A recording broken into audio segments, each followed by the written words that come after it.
হচ্ছে গড়াই সেতু, আর ওই পাশে দেখতে পাচ্ছেন ওইটা গড়াই রেল সেতু।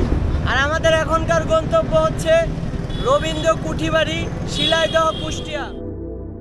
আমাদের অনেকেরই ধারণা ঘোরাঘুরি করতে হয়তো কারি কারি টাকার প্রয়োজন হয়। না, বিষয়টি মোটেও এমন না। আপনার যদি ঘোরাঘুরি ভালো লাগে তাহলে খুব অল্প টাকায় দেশটা ঘুরে দেখতে পারবেন। কিছু এমন ভ্রমণ পদ্ধতি আছে যা আপনার ভ্রমণ খরচ অনেক কমিয়ে দিবে। আজকে তেমনই একটি ধারণা দেওয়ার চেষ্টা করব এই ভিডিওটির মাধ্যমে। সম্পূর্ণ ভিডিওটি দেখুন, তাহলে এ বিষয়ে সুস্পষ্ট একটি ধারণা পাবেন ইনশাআল্লাহ। আর হ্যাঁ, আমার এই ভ্রমণের যাত্রাকে বেগবান করতে পারে আপনার মূল্যবান একটি ফলো বা সাবস্ক্রাইব। আশা করছি নিরাশ করবেন না। সো আর না করে দেরি, চলেন ভিডিও শুরু করি।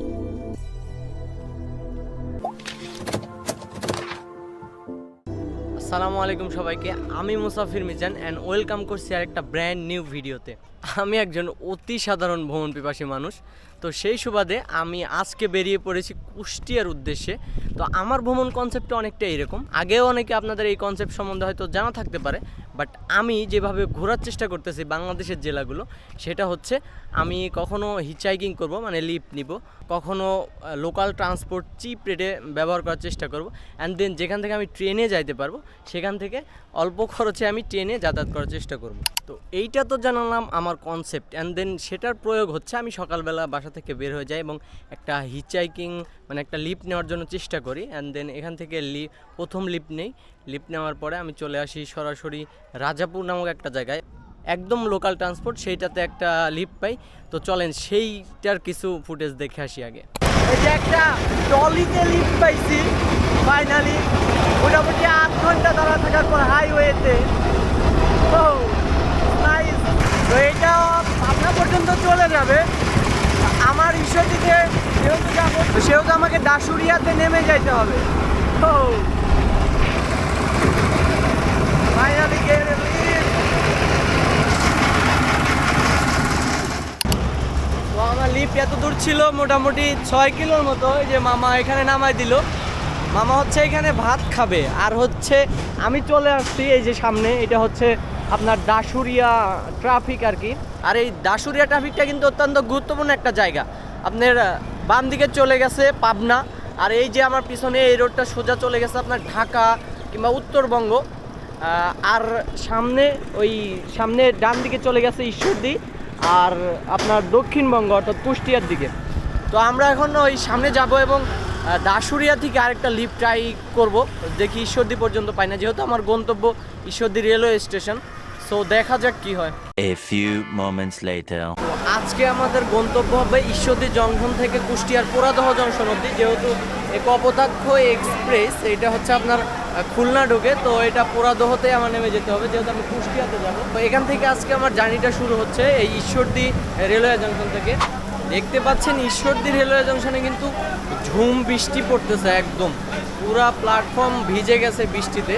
বাট এখন হচ্ছে সবাই ট্রেনে ওঠার তাড়াহুড়া লেগে গেছে। এই যে দেখেন কি পরিমাণে বৃষ্টি, আমি জানি না অ্যাটলিস্ট কতটুকু ভিডিও করতে পারবো। তো ঈশ্বরদী রেলওয়ে জংশনে কিন্তু খুব ঝুম বৃষ্টি হচ্ছে, তার মাঝে কপোতাক্ষ এক্সপ্রেস কিন্তু ছুটে চলছে একদম খুলনার দিকে।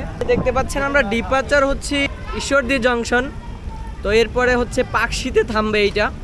তো যে পরিমাণে বৃষ্টি হচ্ছে মনে হচ্ছে না আমি তেমন ফিল্ম করতে পারবো বা দেখাইতে পারবো, তারপরে যতটুকু দেখানো যায় ইনশাল্লাহ আমি চেষ্টা করব।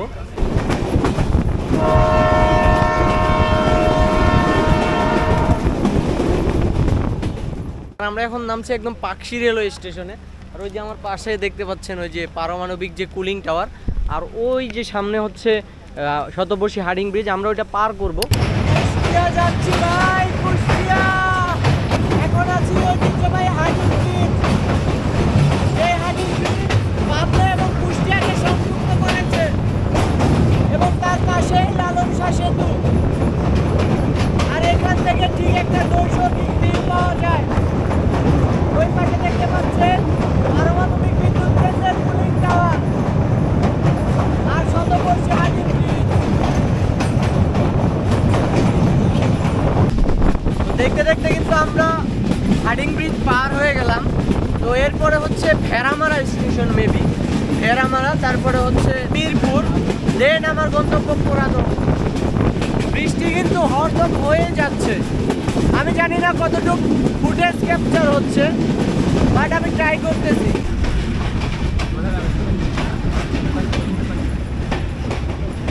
আর এইটা হচ্ছে কুষ্টিয়ার ভেড়ামারা স্টেশন, যে দেখতে পাচ্ছেন একদম প্রাকৃতিক পরিবেশে একটা স্টেশন, এবং হার্ডিং ব্রিজের পরে এইটাই হচ্ছে মোটামুটি বড় একটা স্টেশন। এই ভেড়ামারার পরে স্টেশন হচ্ছে কুষ্টিয়ার Mirpur railway station and then Poradah station. এই যে জাস্ট ভিউটা দেখেন, যদিও অনেক বৃষ্টি হচ্ছিল বাট এখন বৃষ্টি নেই। আর এখানে কিন্তু সুন্দর সুন্দর গ্রাফিতি করা আছে, যে এখানে দেখতে পাচ্ছেন। 1 hour later. Finally arrival in Poradaha junction. তো এটাই হচ্ছে পোড়াদহ জাংশন, বাট তুমুল পরিমাণে বৃষ্টি হচ্ছে এখনো। ও পানিতে দেখতে পাচ্ছেন স্টেশন প্রায় ডুবু ডুবু ভাব। তো যাই হোক, এখন আমার দুজন ট্যুরমেট আছে, তাদেরকে খুঁজে বের করতে হবে তারা কোথায় আছে, দেন তাদেরকে নিয়ে ইনশাল্লাহ কুষ্টিয়াতে ঢুকবো অ্যান্ড দেন আজকে কুষ্টিয়াতে স্টে করবো। অ্যান্ড বিকেলে যে বৃষ্টি দেখি ঘুরতে পারলে হয়তো সেটা ব্লগে অ্যাড হবে, আপনারা দেখতে পাবেন ইনশাল্লাহ। ফাইনালি আমরা চলে আসছি পোড়াদহ জংশন অ্যান্ড আমি হচ্ছে পেয়ে গেছি নাইম ভাইকে। আমার সাথে আছে নাইম ভাই, সাগর ভাই। আচ্ছা, তো আমরা তিনজনই এই যে 2-3 দিন ইনশাল্লাহ ঘুরবো একসাথে। তো এখন পোড়াদহ থেকে আমরা চলে যাব, ভাই কোথায় বলে দেন? পোড়াদহ থেকে কুষ্টিয়া সরাসরি। আচ্ছা, পোড়াদহ থেকে কুষ্টিয়া যাব অ্যান্ড দেন আমরা হচ্ছে আজকে প্ল্যান করছি যে আমরা হচ্ছে টেন্টে রাত্রি যাপন করব। তো দেখা যাক কি হয়। আর এখন আমরা পোড়াদহ থেকে চলে যাচ্ছি অ্যান্ড কুষ্টিয়াতে গিয়ে ইনশাল্লাহ দেখা হবে। Have a good night. শুভ সকাল সবাইকে অ্যান্ড ওয়েলকাম ফ্রম কুষ্টিয়া। আর এখন ঘড়িতে সময় ঠিক 6:08। আর এখন আমি আছি এই যে দেখতে পাচ্ছেন গড়াই নদীর পাড়ে। কুষ্টিয়া শহর থেকে গড়াই নদী বেশ দূরে না, কাছেই। আমরা রাতে একটা মসজিদে দেখতে পাচ্ছেন, এই মসজিদটাতে স্টে করছিলাম। তো ওনারা যারা ছিল অনেক আন্তরিক ছিল।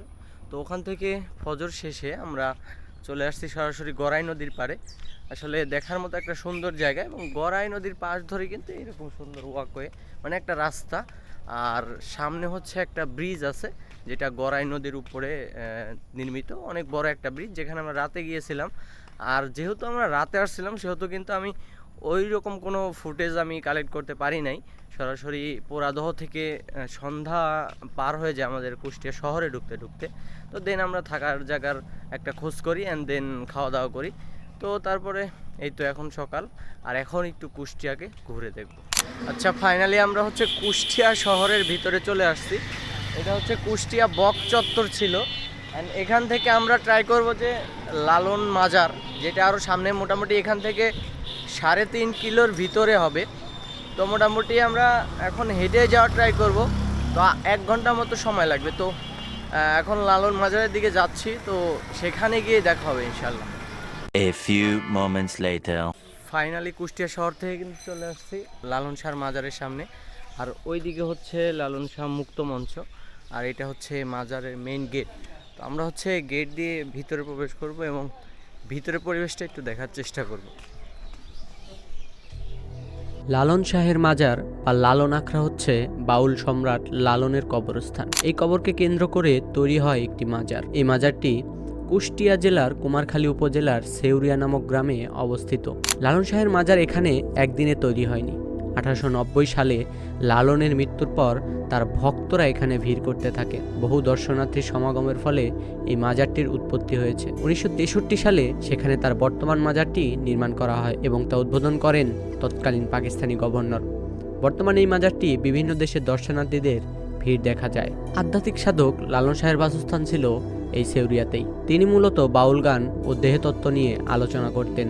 তার মৃত্যুর পরেও ভক্তরা প্রতি বছর এই আলোচনার জন্য এখানে ভিড় করে। 2004 সালে সেখানেই আধুনিক মানের একটি অডিটোরিয়াম সহ একাডেমিক ভবন নির্মাণ করা হয়। আর আমি এখানে এসে শুনলাম 17 তারিখ থেকে মেবি এখানে হচ্ছে লালন মেলা বা লালন সমাবেশ, যেটাই হোক সেটা শুরু হবে। তো তখন আসলে আরও এই সম্পর্কে বেশি কিছু জানা যাইতো। বাট এই দিকে হচ্ছে চলে আসলে এখানে একাডেমিক ভবন, আর এটা হচ্ছে এটা অডিটোরিয়াম, আর এখানে পরিবেশে এরকম। আর মেইনলি মাজার হচ্ছে এইটাই, এটা হচ্ছে মেইন মাজার। মাজারের সামনে তার যে ভক্তবিন্দু ছিল, কবর দেখা যাচ্ছে। আর এখানে একটা বড় একতারা সিম্বল, এই যে এটা। এখানে দেখার মূলত এতটুকুই, বাট যখন মেলা হয় তখন অনেক দূর দূরান্ত থেকে লোকজন আসে। এখন চেষ্টা করবো এখান থেকে বের হয়ে যাওয়ার। A few moments later. আমরা কুষ্টিয়া থেকে বের হয়ে গেছি, এখন আছি গড়াই নদীর উপরে। এটা হচ্ছে গড়াই সেতু, আর ওই পাশে দেখতে পাচ্ছেন ওইটা গড়াই রেল সেতু। আর আমাদের এখনকার গন্তব্য হচ্ছে রবীন্দ্র কুঠিবাড়ি, শিলাইদহ, কুষ্টিয়া, যেটা এখান থেকে মোটামুটি 12 থেকে 15 কিলো। তো আমরা হচ্ছে এখন চলে যাব সরাসরি শিলাইদহ, কুষ্টিয়া, কুঠিবাড়িতে। তো সেখানে গিয়ে আপনাদের সাথে দেখা হচ্ছে।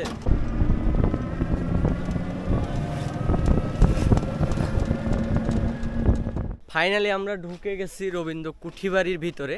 এটা হচ্ছে কুঠিবাড়ি মেইন ইন্টারফেস। আর এইখানে আসলে হচ্ছে আপনাকে আগে টিকিট কাটতে হবে, প্রবেশ টিকিট। সেটার মূল্য হচ্ছে 30 টাকা করে। শিলাইদহ রবীন্দ্র কুঠিবাড়ি বাংলাদেশের কুষ্টিয়া জেলার একটি অন্যতম পর্যটক স্থল। এটি কুষ্টিয়া জেলার কুমারখালী উপজেলার পদ্মা নদীর তীরে অবস্থিত। কুষ্টিয়া শহর থেকে 7 থেকে 8 কিলোমিটার উত্তরে এই জায়গাটির অবস্থান। মাত্র 15 থেকে 20 টাকা অটো ভাড়া যোগে খুব সহজেই আপনি পৌঁছে যেতে পারবেন এই ঐতিহাসিক স্থানটিতে। আমরা এন্টার করছি অলরেডি কুঠিবাড়ির ভিতরে, আর এইটাই হচ্ছে মেইন এরিয়া। এই যে পাশে দেখতে পাচ্ছেন চারিদিকে সবুজ পরিবেশ, এপাশেও সবুজ পরিবেশ। আর এই যে এটা হচ্ছে main কুঠিবাড়ি। A few moments later. রবীন্দ্রনাথের যেখানে এসে থাকতেন, মানে স্টে করতেন, সেই বিল্ডিংটা। তো এটার ভিতরে গিয়েছিলাম, মোটামুটি অনেক নিদর্শন আছে এখানে। আর এলে দেখতে পারবেন, আমরা দেখছি ওনার খাট আছে এখানে, ব্যবহৃত আলমারি, আসবাবপত্র, দেন ওনার পালকি, chair, sofa, H and everything. একটা মানুষের জীবনযাপন করার জন্য যা লাগে এভরিথিং এখানে আছে। তো উপর থেকে মোটামুটি অনেক ভালো একটা ভিউ পাওয়া যাচ্ছিল। এখানে আসলে অনেক ভালো একটা ভিউ পাবেন। তো এখন ভিতরে ঠিক ওভাবে ভিডিও করা এলাও না। তো আমরা ওই সাইডে একটা পুকুর ঘাট আছে, সেই দিকে যাব। রবীন্দ্রনাথের যে কুঠিবাড়ি সেটার পুকুর এইটা, এই যে এখানে মোটামুটি ভালোই বড় একটা পুকুর, এবং পুকুরের চারপাশ দিয়ে কিন্তু রাস্তা আছে এবং বসার জায়গা করে দেওয়া আছে। 1807 সালে রামলোচন ঠাকুরের উইল সূত্রে রবীন্দ্রনাথের পিতামহ দ্বারকনাথ ঠাকুর এ জমিদারির মালিক হন। রবীন্দ্রনাথ জমিদারি দেখাশোনার দায়িত্ব নিয়ে প্রথম শিলাইদহে আসেন 1889 সালের নভেম্বর মাসে। শিলাইদহ কুঠিবাড়িটি আম, কাঁঠাল ও অন্যান্য চিরসবুজ বৃক্ষের বাগান, একটি পুষ্পোদ্যান এবং 2টি পুকুর সহ প্রায় 11 একর মনোরম এলাকা জুড়ে বিস্তৃত। শিলাইদহে রয়েছে গ্রামীণ পরিবেশ আর মনোমুগ্ধকর প্রকৃতির সৌন্দর্য। আমি জানি কুষ্টিয়াতে দেখার মতো আরও অনেক জায়গা ছিল, যেগুলো আমি সম্পূর্ণ এই ভিডিওতে দেখাইতে পারি নাই, এবং সম্পূর্ণটা দেখানো হয়তো সম্ভব না, যেহেতু আমি একদিনের ভ্রমণে আসছিলাম। তো আমি যতটুকু দেখানোর চেষ্টা করেছি অতটুকুই শুরু থেকে। তো যদি ভিডিওটি বিন্দুমাত্র ভালো লেগে থাকে অবশ্যই লাইক, কমেন্ট, ফলো বা সাবস্ক্রাইব করে পাশে থাকতে পারেন, এবং যারা এই ভিডিওটি দেখতেছেন অবশ্যই একটা শেয়ার করে দেবেন। আর খুব শীঘ্রই দেখা হচ্ছে নতুন কোনো ভিডিওর সাথে। টিল দেন সবাই ভালো থাকবেন, সুস্থ থাকবেন। আল্লাহ হাফেজ, আসসালামু আলাইকুম।